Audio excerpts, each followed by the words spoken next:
friends, in this video you are going to learn about subroutines in microprocessors language means assembly language programming।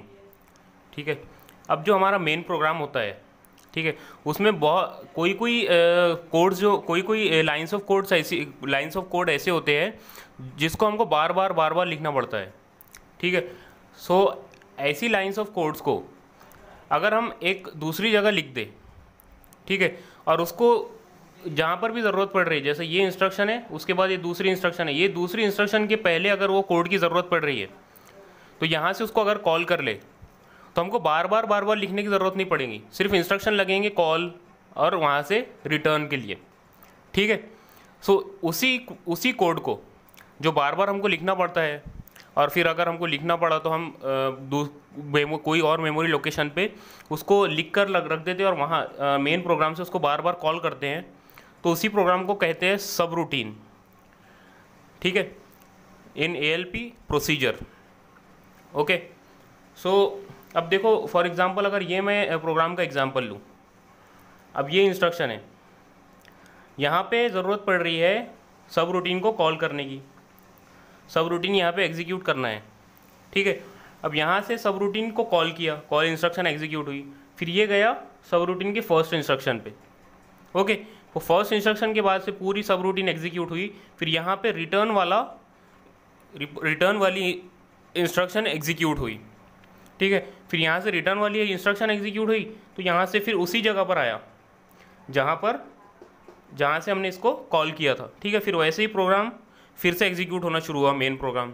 ठीक है, बहुत बार ऐसा होता है कि हमको कोई मैसेज बार बार डिस्प्ले करना होता है, जैसा कि एरर वाला मैसेज अगर कोई है, फॉर एग्जांपल प्रिंटर का मैसेज मेरे को डिस्प्ले करवाना है कि प्रिंटर में एरर है। ठीक है, अब बार बार अगर प्रिंटर एरर देगा तो फिर मैं बार बार तो उसके लिए कोड लिखूंगा नहीं। ठीक है, तो ऐसे वक्त पे हम एक सब रूटीन लिख देते हैं मेमोरी के कोई और लोकेशन पे और उसको फिर मेन प्रोग्राम से कॉल करते हैं। ठीक है, सो अब देखो यहाँ पे कैसा होता है सब रूटीन में, जब हमको सब रूटीन कॉल करना होता है तो हम क्या करते हैं, स्टैक में जो सेकंड वाली इंस्ट्रक्शन है, नेक्स्ट इंस्ट्रक्शन जो है, इसका एड्रेस कॉपी कर देते हैं।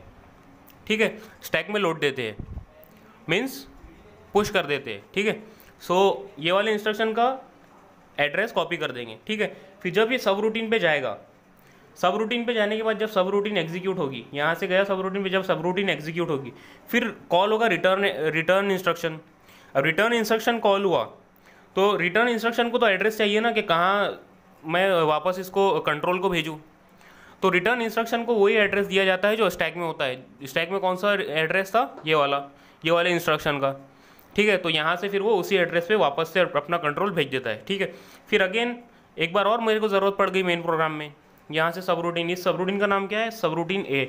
ठीक है, सो यहाँ से मेरे को सब रूटीन A को कॉल करने की फिर से ज़रूरत पड़ गई, फिर से मैंने यहाँ पे कॉल किया, काय के साथ, ये इंस्ट्रक्शन के एड्रेस को स्टैक में सेव करने के साथ। ठीक है, सो स्टैक में सेव किया एड्रेस और यहाँ से कॉल किया, फिर कंट्रोल गया सब रूटीन पे, सब रूटीन एग्जीक्यूट हुई, फिर से रिटर्न इंस्ट्रक्शन कॉल हुआ, यहाँ से वापस से कंट्रोल मेन प्रोग्राम पे आ गया। ठीक है, सो ये जो कॉल और रिटर्न इंस्ट्रक्शन है इसको अभी हम थोड़ा सा इलेबोरेट करेंगे। ओके, सो कॉल इंस्ट्रक्शन, अब जब हम मेन प्रोग्राम में होते हैं, मेन प्रोग्राम में होने के बाद हमको पहुंचना होता है सब रूटीन पे, सब रूटीन को रीच करना होता है। ठीक है, ताकि हमको कोई जो रिपीटेड लाइंस ऑफ कोड्स है उसको रिड्यूस करना है। ठीक है, इसलिए होती है सब रूटीन्स। अब जब उसको कॉल करना है, उस तक रीच करना है, तो यूज़ होती है हमारी कॉल इंस्ट्रक्शन। ठीक है, अब कॉल इंस्ट्रक्शन में देखो 3 से 4 टाइप होती है।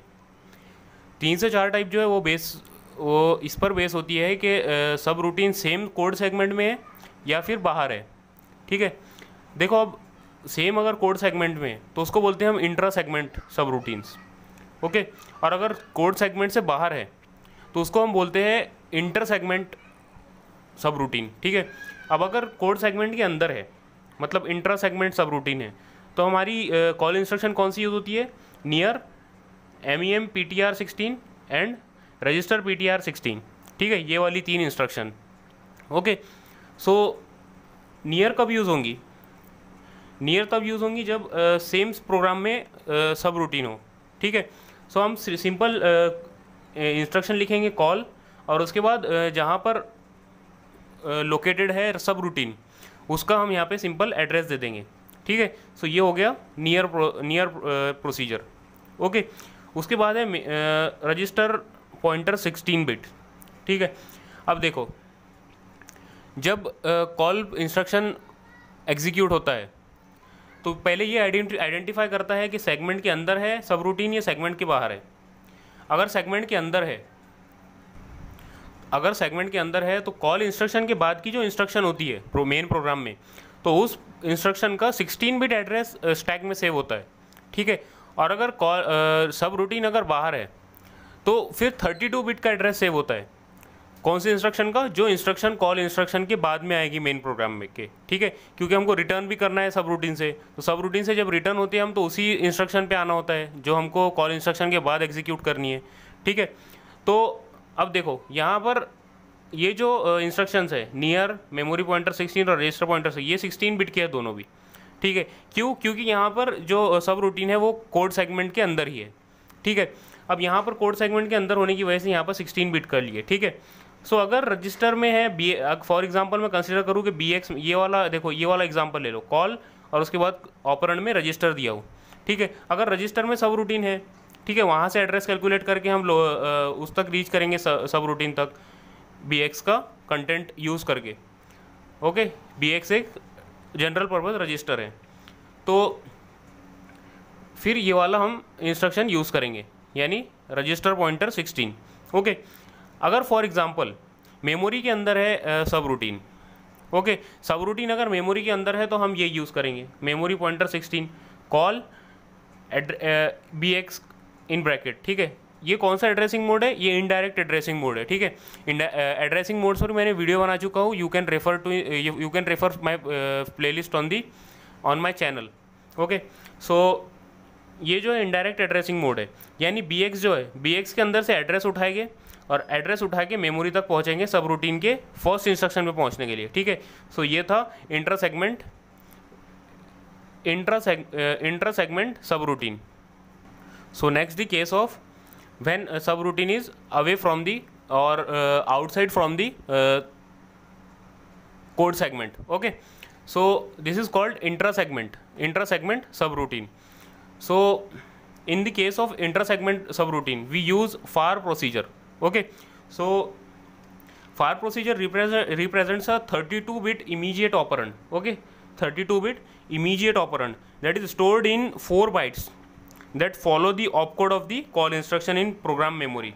Okay, so we have also learned the immediate addressing mode. So study that first, watch that video first, so you can understand this easily. Okay, so these are the call instructions of subroutines. Okay, so अगर हम सब routine पे call instruction का use करके पहुंच गए, ठीक है। सो एक बार सब रूटीन एग्जीक्यूट होने के बाद वापस हमको मेन प्रोग्राम में भी आना पड़ेगा, ठीक है। सो उसके लिए यूज़ होता है मेन प्रोग्राम पे वापस आने के लिए रिटर्न इंस्ट्रक्शन, ठीक है। तो मेन प्रोग्राम में हमने क्या किया था जब सब रूटीन पे आ रहे थे कि जो कॉल इंस्ट्रक्शन था सब रूटीन पे जाने के लिए, उसके बाद जो इंस्ट्रक्शन आता था मेन प्रोग्राम का, उसका एड्रेस हमने स्टैक में पुश कर दिया था, यानी सेव कर दिया था उसमें, ठीक है। तो हम उसी का यूज़ करके हम रिटर्न इंस्ट्रक्शन में वहाँ पर मेन प्रोग्राम में फिर से पहुँचेंगे, ठीक है। सो इसका सिंटेक्स क्या है? RET, ठीक है। जो सब रूटीन है, सब रूटीन में हमको लिखना पड़ेगा RET, उसके बाद जो पॉप करना है हमको वैल्यू, कहाँ से? स्टैक से, जो कि हमने address as a address save करके रखा था, ठीक है। सो वो वैल्यू हमको यहाँ पे पॉप करना पड़ेगा और ये सामने इंस्ट्रक्शन देना पड़ेगा, ठीक है। और वो वैल्यू का क्या होगी? ऑपरेंड होगी, ठीक है। सो ऐसे हम पहले कॉल इंस्ट्रक्शन से सब रूटीन तक पहुँचते हैं, फिर रिटर्न इंस्ट्रक्शन से वहाँ से वापस मेन प्रोग्राम में आते हैं, ठीक है। So this was all about subroutine and it's instruction related to subroutine. Okay, hope you understand and make sure you like and subscribe to the channel.